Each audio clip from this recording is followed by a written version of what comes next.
antigua es, guiando nuestro caminar. Escúchala, estúdiala, la Biblia santa y pura es. Escuela Bíblica a la luz de la palabra, escudriñando las Escrituras. Danos fuerzas, líbranos, lejos estamos de... Luz a las Naciones, canal cristiano de comunicación, presenta A la luz de la palabra, un estudio expositivo de la palabra de Dios, una presentación minuciosa de toda la Escritura. Cambiándome, cambiándote, abramos nuevo. porque es inspirada por Dios y útil para enseñar, para redarguir, para corregir, para instruir en justicia, a fin de que el hombre de Dios sea perfecto, enteramente preparado para toda buena obra. Escuela Bíblica a la luz de la palabra, escudriñando las Escrituras. Heredado en esta edad, con sacrificio nos la dio Jesucristo, Hijo de Dios. Carta del apóstol Pablo a los Colosenses, por José Manuel Monjero.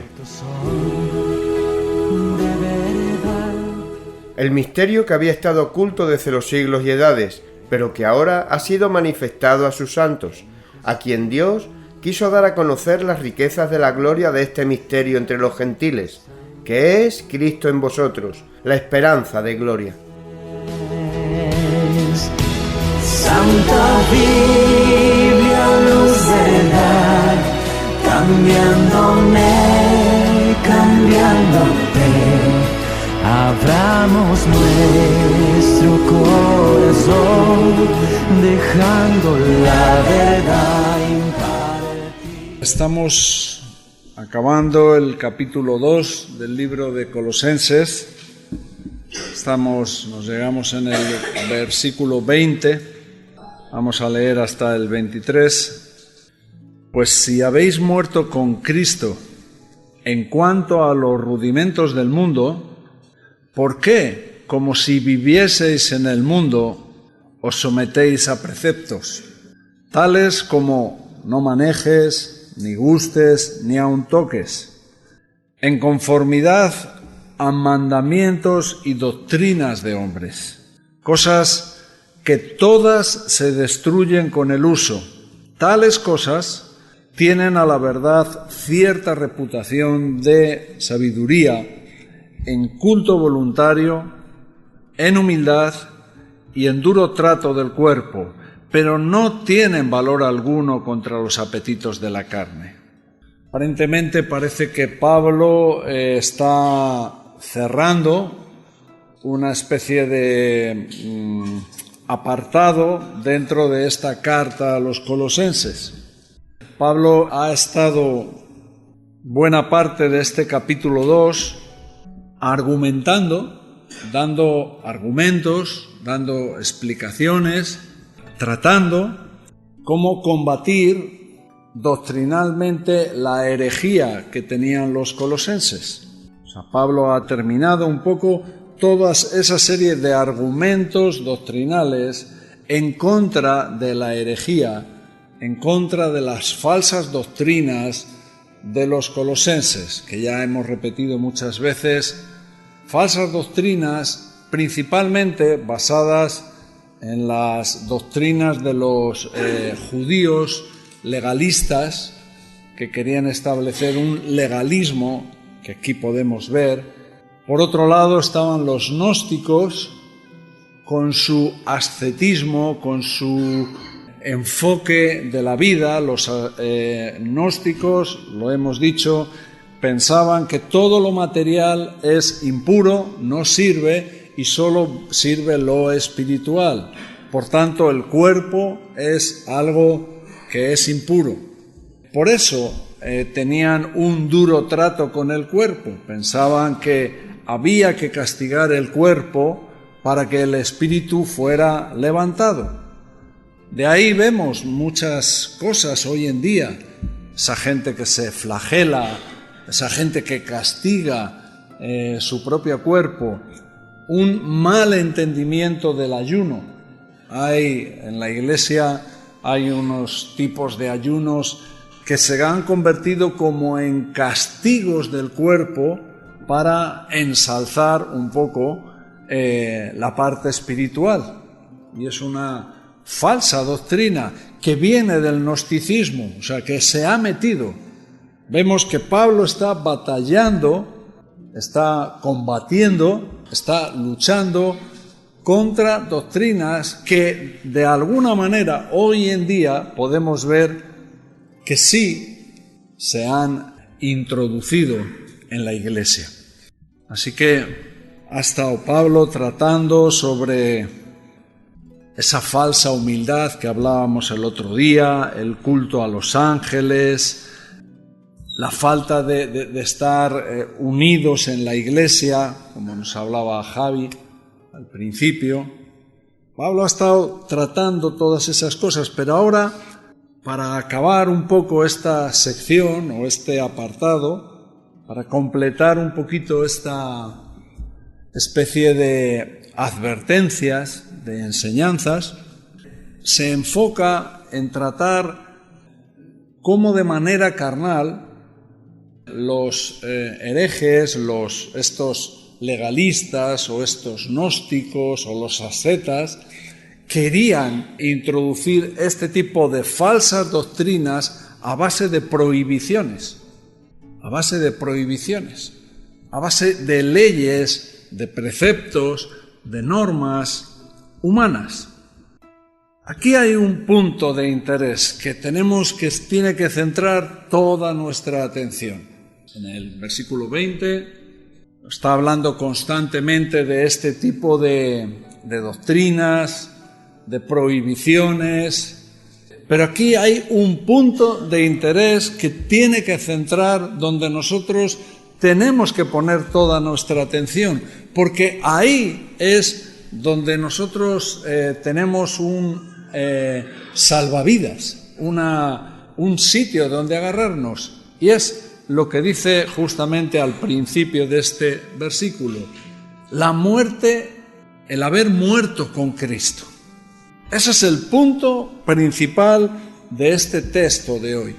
No nos vamos a dedicar a tratar doctrinalmente la muerte de Cristo, lo hemos estado haciendo, pero todo gira en torno a este punto. La verdad es que aquí, si hay que hacer una división, no son croatas, españoles, búlgaros, griegos. No es nuestra nacionalidad lo que realmente nos va a apartar o separar. No es los que están en reto y los que no. No es importante. Hay una cosa fundamental que diferencia a los hombres, porque diferencia todo lo que va a ser su eternidad.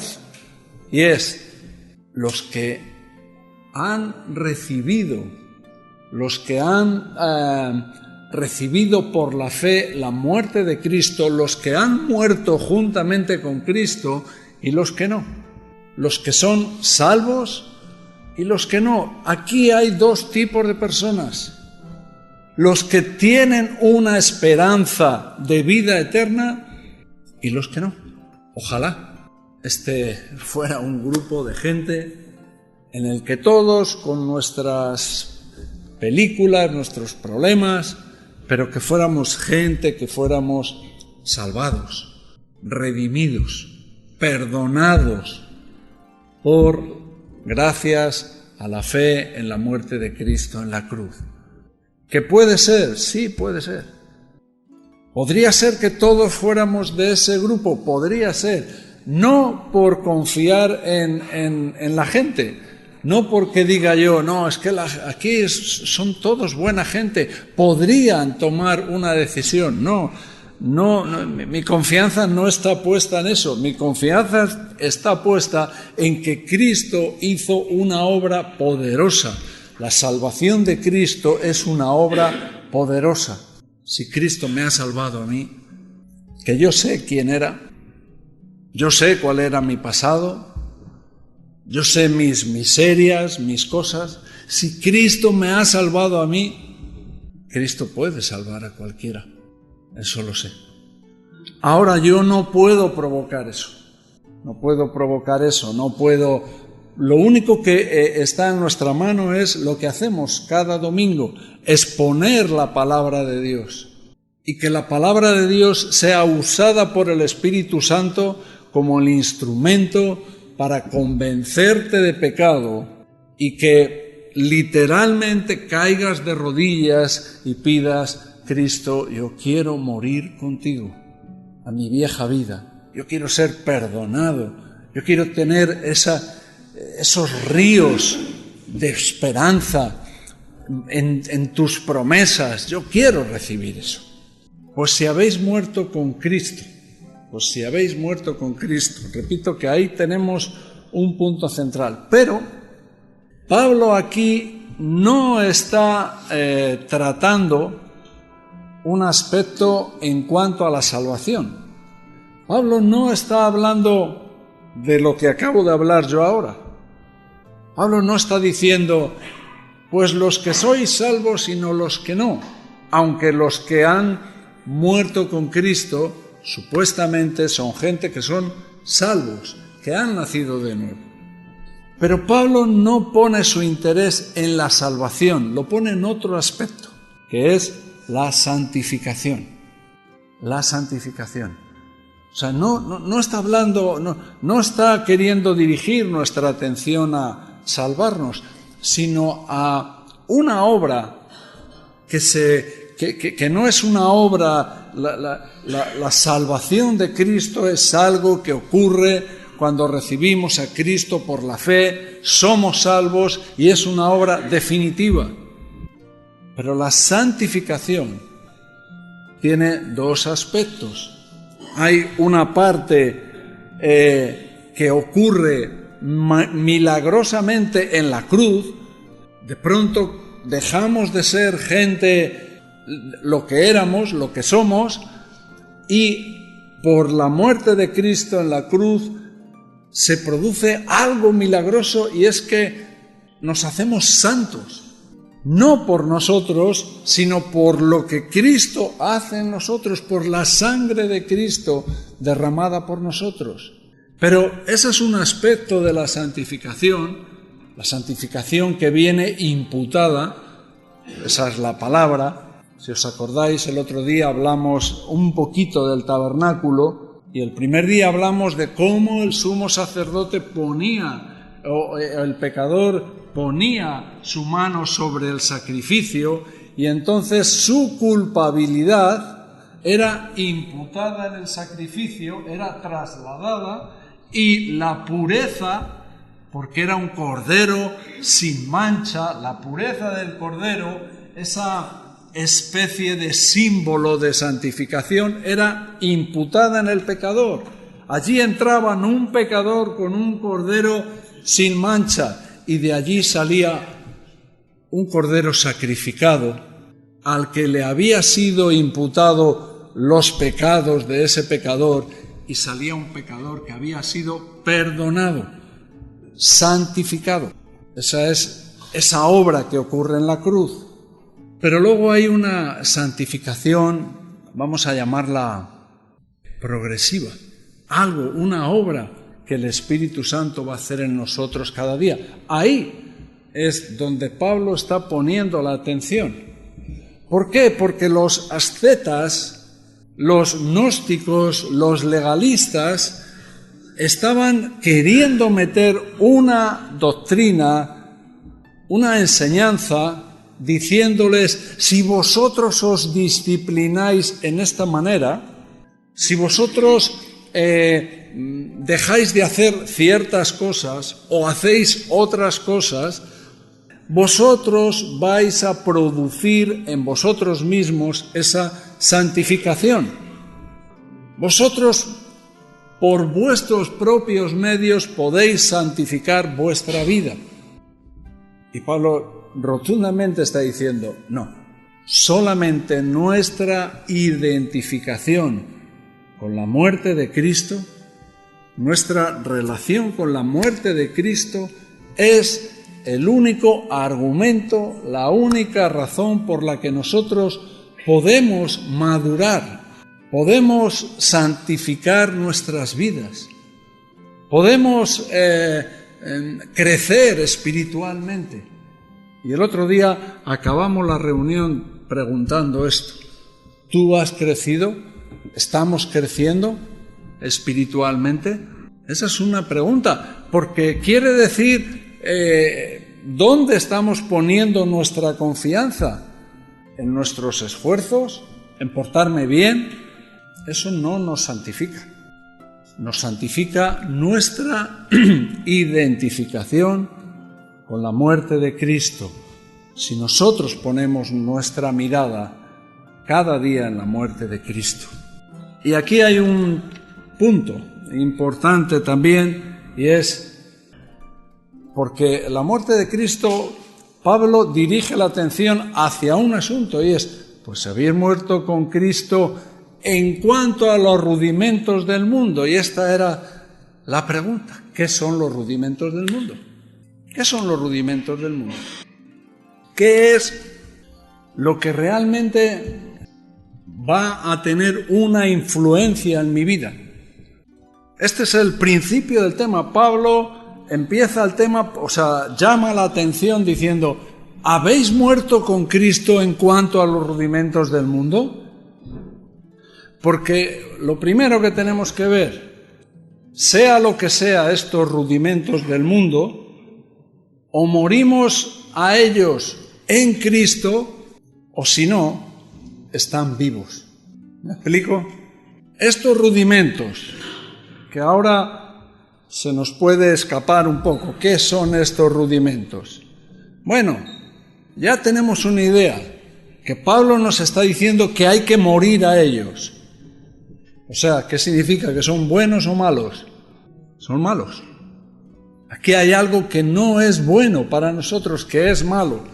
Segundo, lo que está diciendo es que o morimos en Cristo a ellos, o todo lo demás que hagamos por nosotros mismos, todo nuestro esfuerzo en cuanto a los rudimentos del mundo no sirve para nada. O morimos en Cristo, o los rudimentos del mundo van a estar vivos y van a estar influenciándonos y van a estar afectando nuestra vida. Dicho de otra manera, nuestra espiritualidad, nuestra madurez, nuestra santificación no depende de los rudimentos del mundo, no depende de normas o regulaciones o leyes o prohibiciones hechas por los hombres. Nuestra espiritualidad, ya lo hemos dicho, nuestra madurez, nuestra santificación depende única y exclusivamente de una persona, y nuestra identificación con Él, con Cristo, y la muerte y la resurrección de Cristo en la cruz. ¿Qué es lo que estaba pasando? Pablo estaba viendo de lejos, porque sabemos, ya hemos dicho que él estaba en Roma, que esta gente, los colosenses, es como si estuvieran a punto de perder su libertad. Cristo había venido a sus vidas y Cristo les había liberado. Eso es algo que se te tiene que quedar. Cristo libera.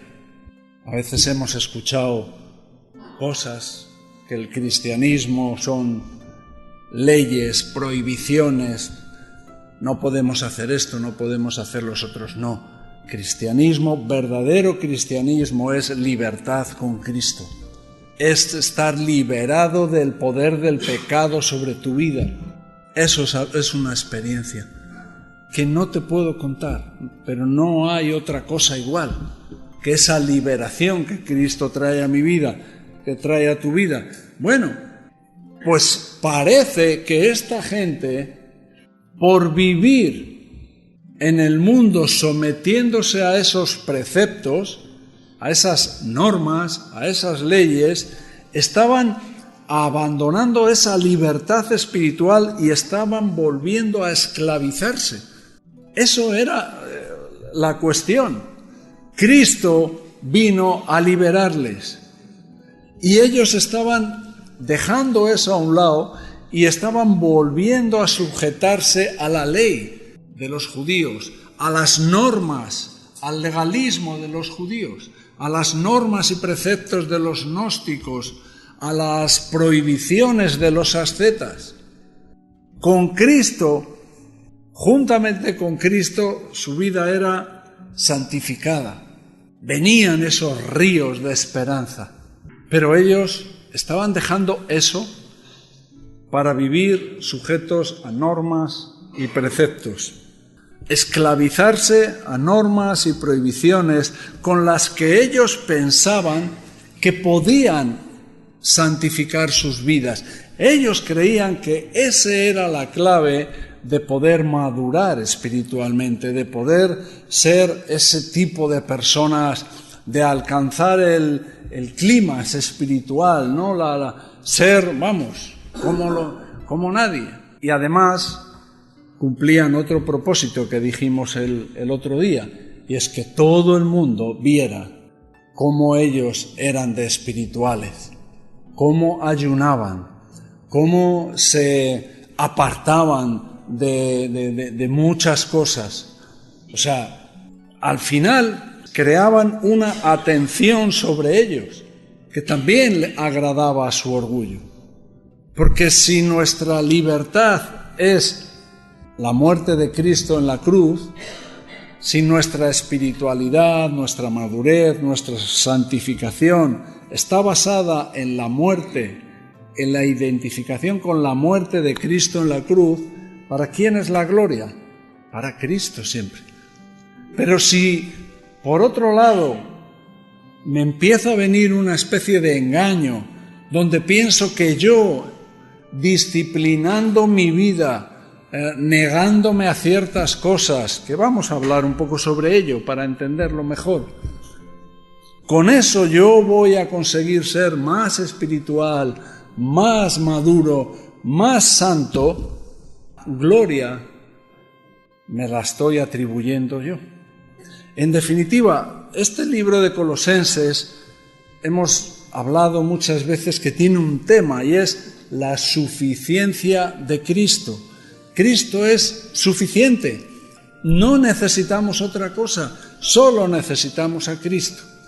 Y estos ascetas o estos legalistas o estas doctrinas lo que venían a decir, necesitas a Cristo, estos preceptos, estos rudimentos del mundo, estaban proclamando que Cristo no es suficiente.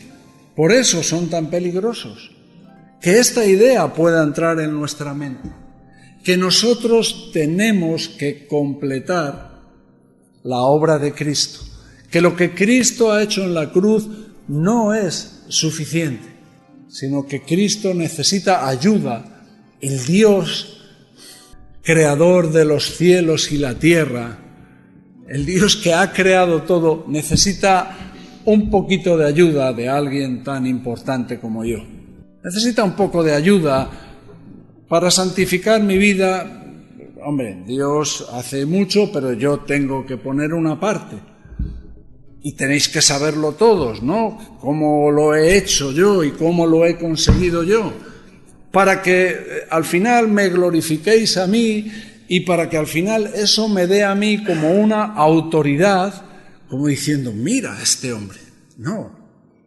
Eso es todo un engaño, es una mentira. Este hombre, y cada gran hombre de Dios, es un hombre que ha sido redimido por Cristo, ha sido rescatado del infierno por Cristo, ha sido un pecador que ha necesitado misericordia y gracia igual que tú. La carne no puede mejorar la carne. Y los rudimentos del mundo tienen que ver exclusivamente con la carne. Hay un par de versículos más que nos dan una idea sobre estos rudimentos.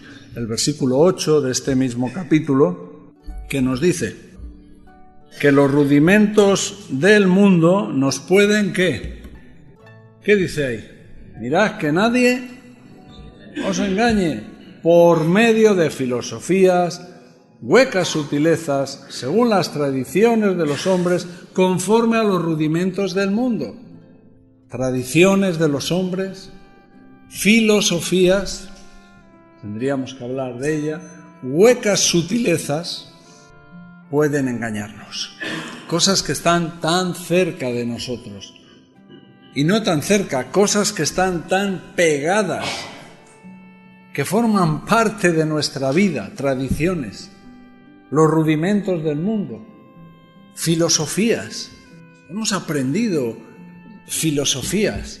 No hemos hecho la carrera de filosofía, pero cada uno en sí mismo tiene su propia filosofía de la vida. Así que una cosa que aprendemos de este tema, de estos rudimentos del mundo, es que nos pueden engañar. Segundo, Gálatas capítulo 4, versículo 3. Así también nosotros, cuando éramos niños, estábamos en esclavitud bajo los rudimentos del mundo. Hemos dicho que estos rudimentos del mundo, cualquier cosa que sea estos rudimentos del mundo, nos engaña.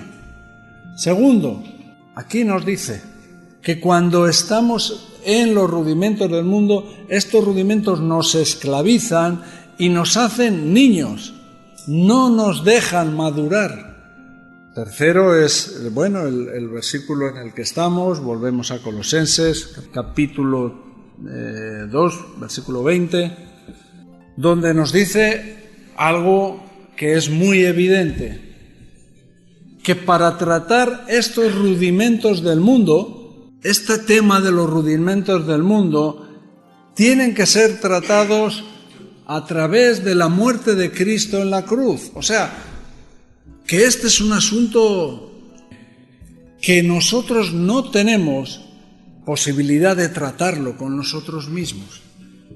Que nosotros no tenemos, que somos impotentes a la hora de tratar estos rudimentos del mundo, que nos afectan en una manera tan fuerte que para tratarlos tiene que ser a través de la muerte de Cristo en la cruz.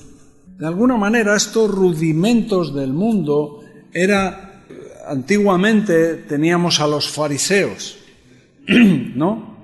Que los fariseos hacían más de lo que estaba puesto en la ley. Tenían más prohibiciones, ayunaban más, hacían más cosas de lo que estaba puesto en la ley. Utilizaban estos rudimentos del mundo como un sustituto de la unción. Por la falta de unción en sus vidas, tenían que tener este complemento de normas, leyes, preceptos, ordenanzas, prohibiciones, que son estos rudimentos del mundo. Por esa falta de unción. Y nosotros corremos el mismo peligro. Hay algo que se llama unción. Podemos percibirla, que podemos verlo, que podemos experimentarla. Podemos ver unción cuando alabamos a Dios, podemos ver unción en la palabra, podemos ver unción en la iglesia, una unción que nos enseña, algo que viene del cielo, algo que tú no puedes fabricar. La unción no es algo que tenemos ahí un cuartito y ahí es una pócima que vamos preparando. No, la unción o viene del cielo o no está. Y que las iglesias lo han sustituido, unas a base de espectáculos, otras a base de este tipo de rudimentos del mundo, de preceptos, de leyes, de somos más espirituales que los demás, porque hacemos estas cosas o no hacemos las otras.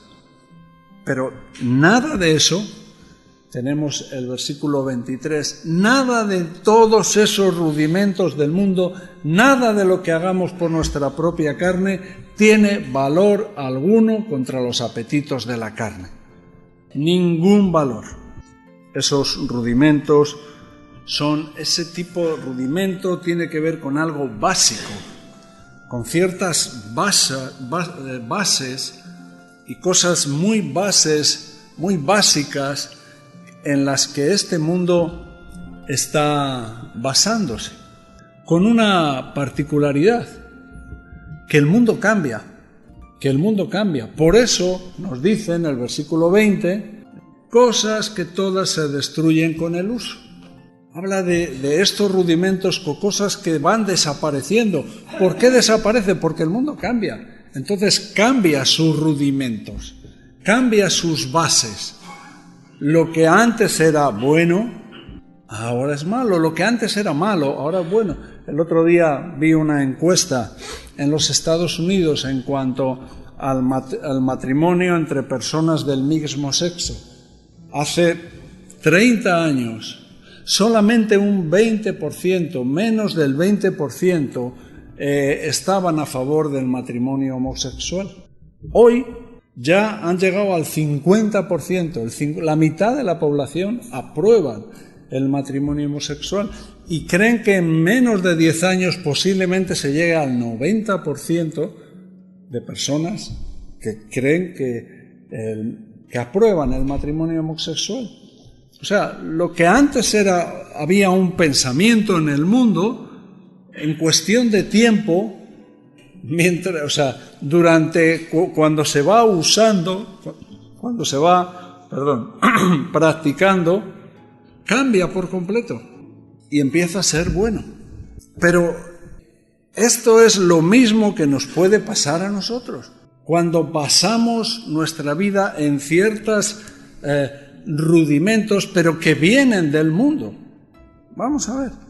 Yo he escuchado, por ejemplo, igual no son ejemplos muy claros para alguno, ¿no? Igual pienso que a alguno le va a costar identificar estos rudimentos, estas normas, porque parece que no existe tal cosa hoy en día, que no existe tal cosa como gente que nos quiere prohibir o enseñar a hacer prohibiciones.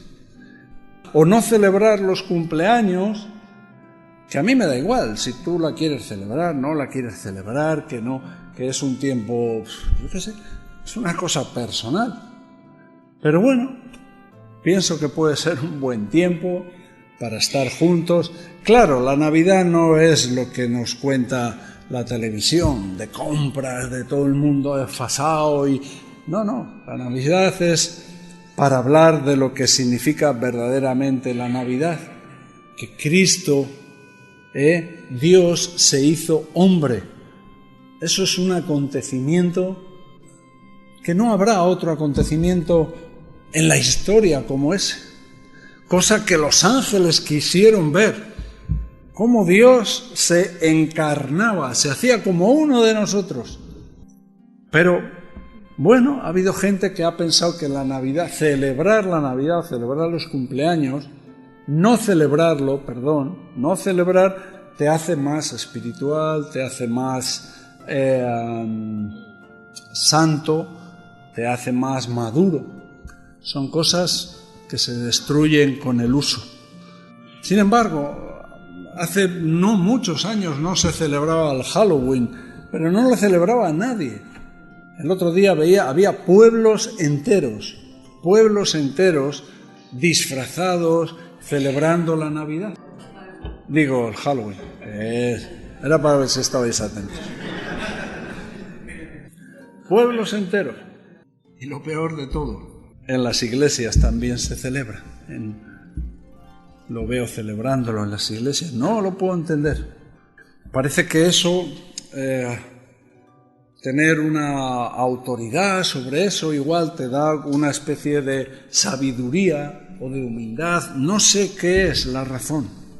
Son ese tipo de cosas por las cuales uno busca tener esa reputación, esa fama de humildad, de culto voluntario, como dice el versículo, me parece que era el 23, esa reputación de sabiduría, esa fama de sabiduría en culto voluntario, en humildad, en duro trato del cuerpo, pero que no tienen valor alguno contra los apetitos de la carne. Yo sé que esas cosas no son, pero lo pongo como ejemplo de cosas que se han determinado, de normas y leyes y preceptos que a veces se adquieren en las iglesias o ponemos, confiando que eso nos va a hacer más espirituales, más maduros, más santos. Nada que ver con ello. Las leyes muertas, las normas muertas, no pueden mejorar una vida espiritual. Solo una vida más alta, la vida de Cristo, puede mejorar nuestra propia vida. Como he dicho al principio, los gnósticos tenían este entender que el espíritu es bueno y el cuerpo o lo material es malo. Por eso tenían esta idea que había que mejorar el espíritu, ser más santos, ser más puros, a base de castigar el cuerpo. Tenían una serie grande de normas y de leyes, de negarse a sí mismo para conseguir esto. Yo veo hoy en día, tenemos en algún sitio, tenemos un problema de gente que quiere establecer unos tipos de ayunos, que no es el ayuno según lo que la Biblia nos enseña, es un tipo de ayuno que literalmente lo que quiere es castigar el cuerpo. Hay estas dos vertientes. Por un lado, castigan el cuerpo o disciplinan su cuerpo, no voy a hacer esto, no voy a hacer lo otro. Están también los que luego lo veremos en cuanto dice a los que no manejes ni gustes. No manejes tenía que ver especialmente con los pecados sexuales, pero pecados sexuales. Pero eso había llegado a un punto donde lo que estaban apoyando era el celibato, que el hombre es más santo si está en celibato. Por eso tenemos hoy en día, los curas de la Iglesia Católica que observan ese tipo de mentalidad, cuando sabemos que el ser célibe no te hace más santo, porque el problema a veces le tienen aquí o está aquí en la mente y en el corazón. No es si estás teniendo relaciones con tu esposa o no las tienes. Vemos que hay una influencia hoy en día, una idea de cosas que parece que nos pueden hacer más santos. Pero también está la parte contraria, que esta es peligrosa. Quiere decir que como ellos separan lo material de lo espiritual, a ver si puedo explicarlo bien, como separan lo espiritual de lo material, como por un lado piensan que el alma del hombre es lo que hay que levantar, mientras tanto el cuerpo no hay que hacerle caso.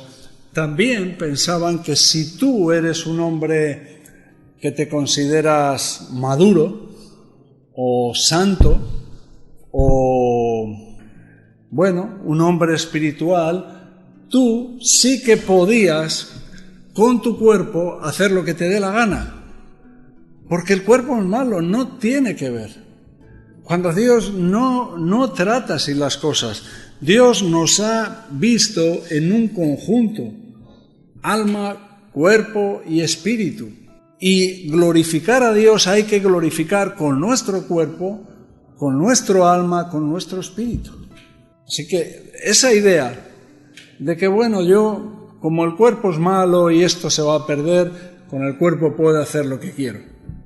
Y por otro lado yo mantengo mi espíritu. Es una hipocresía, pero es un engaño. Y es un engaño que persevera hasta el día de hoy. Luego habla, el versículo 21, pone unos ejemplos, Pablo, tales como no manejes, ni gustes, ni aun toques. Esto hay que verlo en la traducción original. Aquí hay una especie de progresión descendente, diciendo que lo último que está diciendo, ni aun toques, es lo que menos contacto tiene con esas cosas. O sea, no manejes es la manera de tener más contacto con esas cosas prohibidas. No gustes es un poco menos y no toques es un poquito menos. Lleva a la gente a entender que este engaño llega a unos puntos insospechados, o sea, a unos puntos increíbles. No manejes. Principalmente, lo hemos dicho, tenía que ver con cuestiones de tipo sexual.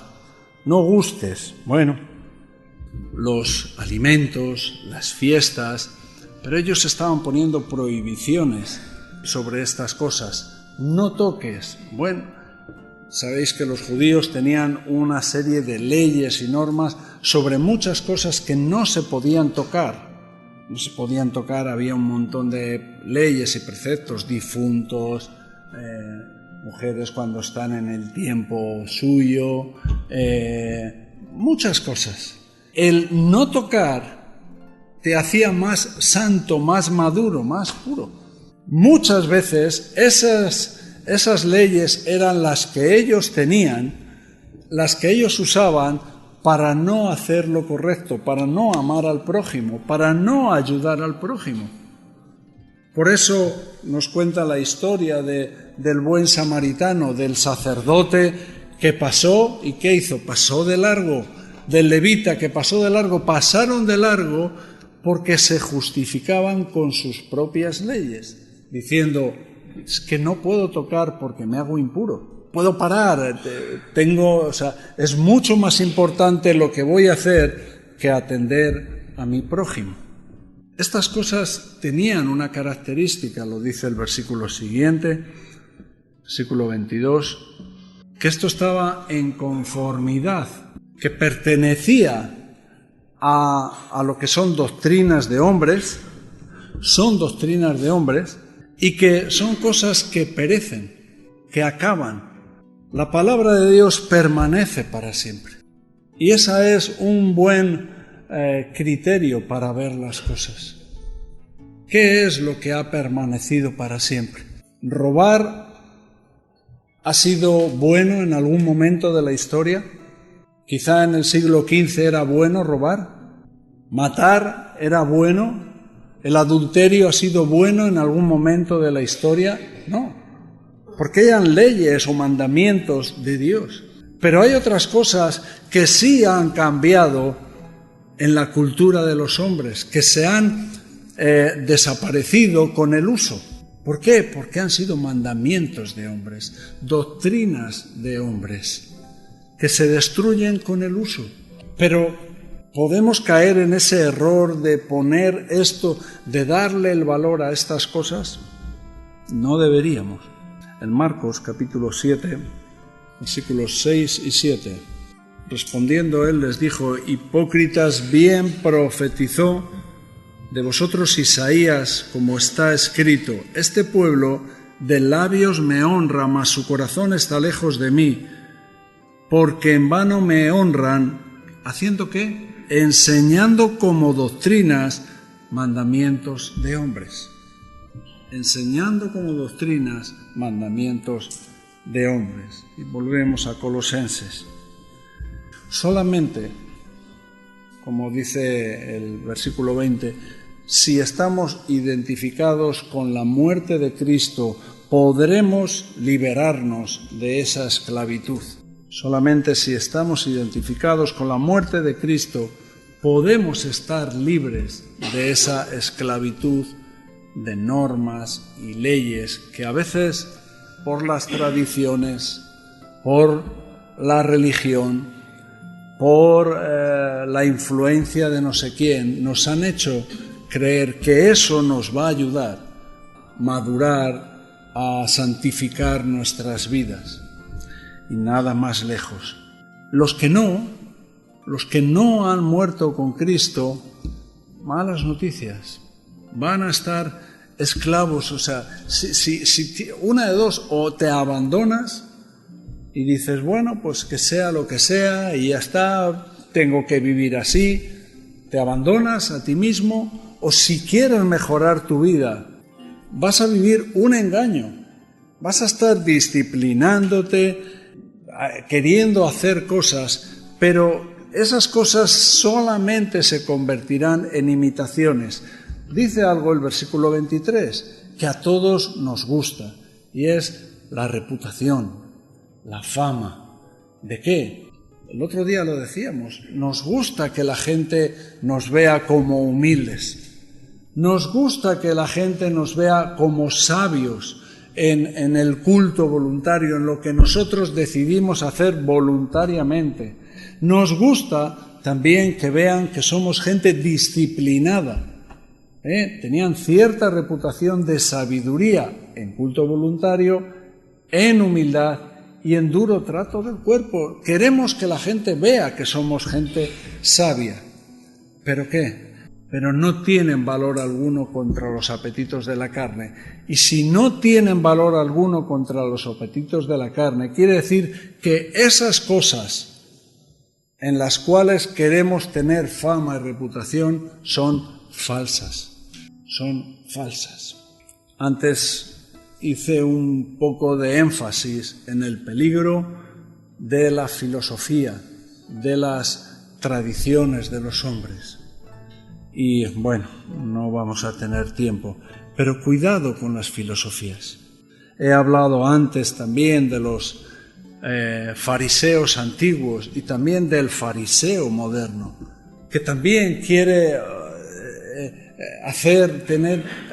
esa motivación que tenían los fariseos de hacer largas oraciones, de ser más santos que nadie, para que todo el mundo les vea. Eso mismo, esa misma motivación es algo que va en el ser humano y eso está en nosotros. Por eso queremos tener esa reputación de sabios. Pero es falso y todo eso no nos va a servir, a no ser que sea una realidad, una humildad, una sabiduría en el culto voluntario, en humildad y en duro trato del cuerpo, una sabiduría que venga de lo alto, que venga de Cristo. Así que, si no, vamos a seguir siendo niños espirituales. Niños espirituales. Vamos a sentirnos defraudados, vamos a querer mejorar nuestra vida, nuestra espiritualidad, nuestra santidad, y no vamos a poder. Y lo peor de todo es que podemos, con estas cosas, contristar al Espíritu Santo, entristecer al Espíritu Santo. Y que parece que si acabamos aquí, nos quedamos un poco sin esperanza, ¿no? Es como si Pablo hubiera acabado el libro de los Romanos en el versículo 24 del capítulo 7. ¿Qué dice el versículo 24 del capítulo 7 de Romanos? Mira, Pedro se lo sabe de memoria. ¿Cuántas veces? Bueno, no sé si todos, pero hemos dicho eso, ¿no? Miserable de mí. O sea, no voy a cambiar todavía con estas cosas. Si hubiera acabado Pablo ahí el libro de los Romanos, ¿qué? Casi es mejor volver a la droga otra vez, ¿no? Y a drogarse, porque ¿qué esperanza tiene? Pero Pablo no acabó el libro de los Romanos ahí, sino que hay un versículo 25 y un versículo 1 del capítulo 8 que dice: gracias doy a Dios por Jesucristo, Señor nuestro. Así que yo mismo con la mente sirvo a la ley de Dios, mas con la carne a la ley del pecado.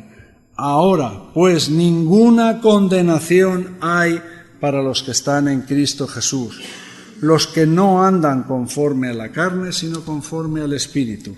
Y gracias a Dios damos también de que Pablo no termina aquí el libro de los Colosenses, sino hay un capítulo 3, en el que vamos a hacer una ligera entrada ahora mismo. Pablo no nos dijo, no hay esperanza para vosotros. Sí, Pablo nos habla de esperanza, de esos ríos de esperanza. Y dice, sí, pues, versículo 1 del capítulo 3, habéis resucitado con Cristo, Buscad las cosas de arriba, donde está Cristo sentado a la diestra de Dios. Poner la mira en las cosas de arriba, no en las de la tierra, porque habéis muerto y vuestra vida está escondida con Cristo en Dios. Cuando Cristo, vuestra vida, se manifieste, entonces vosotros también seréis manifestados con Él en gloria. Estos son versículos de gozo, de alegría. Tenemos que poner ¿qué? Pablo nos está dando la solución. Pon tu mirada en Cristo, no en las cosas de aquí. Busca la solución a tus problemas en Cristo. No busques en la filosofía, ni busques en otras cosas. Cristo es la respuesta. Cristo es donde tenemos que estar, que nuestra vida esté escondida en Él. Es la vida de Cristo, la muerte de Cristo, la resurrección de Cristo, nuestra esperanza. Nuestra esperanza. Pablo sigue aquí, luego ya a hacer la diferencia entre la vida antigua y la vida nueva, sigue tratando con los colosenses, pero bueno, aquí Pablo como que quiere cerrar ese capítulo, de decirle: no confiéis en esas leyes, normas y preceptos. No miréis al mundo. No miréis al mundo para buscar la solución a vuestros problemas. El mundo, con su filosofía, con sus leyes, preceptos, te va a dar algo temporal que hoy está bien o que hoy está mal, mañana está bien, algo que se destruye con el uso y que no tiene valor alguno contra los apetitos de la carne, no te va a solucionar ningún problema. Eso sí, si quieres un poquito de fama, de reputación, de ser un hombre sabio, humilde y que muy disciplinado, que se flagela, pues sí. Si eso es lo que quieres, eso es lo que puedes tener, pero tu carne seguirá intacta. Tu carne seguirá intacta, porque tiene que morir.